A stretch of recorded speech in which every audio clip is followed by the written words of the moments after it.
It's been 5 years since Cheap Trick released a new album, and luckily for fans of the legendary band, the wait is over. Bang, Zoom, Crazy, Hello, and I'm not going to say it the way they'll say it, is the group's 17th album. It was released prior to this past weekend's introduction into the Rock and Roll Hall of Fame. Joining us now is lead guitarist Rick Nielsen and bass guitarist Tom Petersson. Great to have you here. Thank you. Congratulations. Well, thank you. I don't think I said the name of the new album the way you Bang, guys Zoom, did. Crazy, Hello. Hello. Okay, that's the way you do it. That's it. That gets it done. It's been could a do it that bunch way. of different ways. Listen, congratulations on the Thanks. Rock and Roll Hall of Fame. So many people, like so many bands that you were inducted with, Chicago, Deep Purple, would sit back and say, what? What took so long? Did you ever think that? I don't know that we did. You know, We thought maybe we wouldn't get it in there at all, or that come on. you had to be dead. Yeah.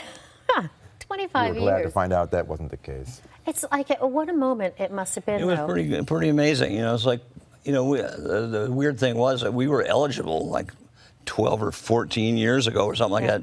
So we just thought, well, we're never going to get it. You know, when we started, there was no Rock and Roll Hall of Fame. It was the Baseball Hall of Fame, Football Hall of Fame, Golf. But, you know, like for what we did, playing at El Macambo and Massey Hall. Right, and, all those great venues.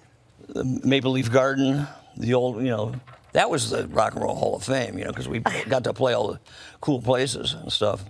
And then when we got the phone call, it was like, holy cow, you know, it's like, I wish my parents were alive, you know? Right. Yeah, that's kind of the worst part. If my dad was around, he would have loved it. And you know, and you think that, and I think you even mentioned on the evening, but you think back to those days when you got started, when you guys went to London or you know the UK and were part of that whole rock and roll revolution at the time, and thinking about the early days when you're traveling around in a car, you don't know you're going to have a lifetime of this music.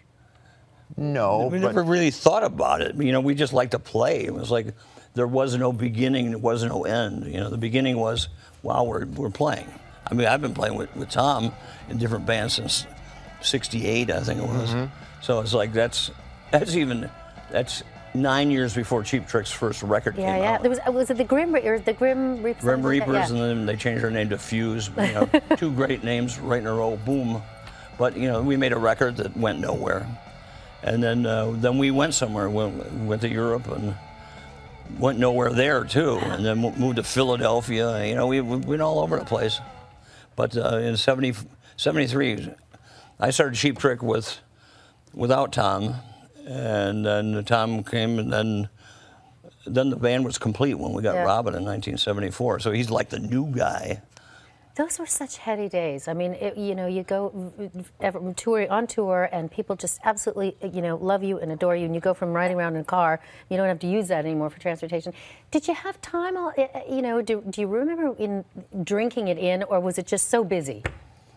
it was busy. We averaged about 290 dates a year, and we did 2 albums a year.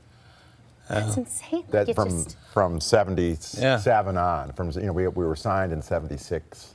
That's a grueling schedule. So yeah, it's pretty. So we were doing shows during recordings every time. Like we record all we need. By the way, you've got a show at the Whiskey, and if you're usually we'd be in LA, the show wouldn't be at the Whiskey, be at the Whiskey, but in Miami, Florida. We were doing our first album in 1976 in New York, and we had a Tuesday night or Thursday night playing at Max's Kansas City, and Paul Stanley and Gene Simmons. They knew about us, but they came to the show. I mean, there's 10 people in that place.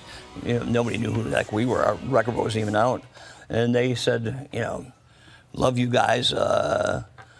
We'll consider you for later. And then we, never really didn't think anything of it. But then all of a sudden, in the late spring of '77, they said, "You want to go on tour?" For the whole summer, and we said, well, yeah. He said, well, you're going to have to change your agency, and we just signed with somebody. It's like we were going out with Procol Harum. Wow. And that's probably a pretty laid-back tour. But then we got asked to go with Kiss, and we started in Moncton, New Brunswick. That's awesome. They wanted us to start in Toronto. We said no. We want to start in Moncton. Moncton, absolutely. So we know everything about Canada. Yeah, you sure do. Canada really was the first. I think one of the first places where they really picked up on our group. Oh, yeah, absolutely. It may be the first place we actually got a gold record. One of our best deals, one of our best shows was playing at the El Macambo. Right. And we had the president of the company there, and it's like, we weren't used to, we weren't used to the president of anything, come to see us play. But it's like, and that was kind of a hit, and that was we love Canada. Well, and we love you guys, rock and roll royalty, and to be back here again, congratulations on the new album and on the induction. Great to see you both. Thanks. Thanks for having us. Cheap Trick plays Calgary's Deerfoot Inn and Casino April 22nd. Wow, that's soon. That's soon. For more tour dates, head over to our website, canam.ctvnews.ca.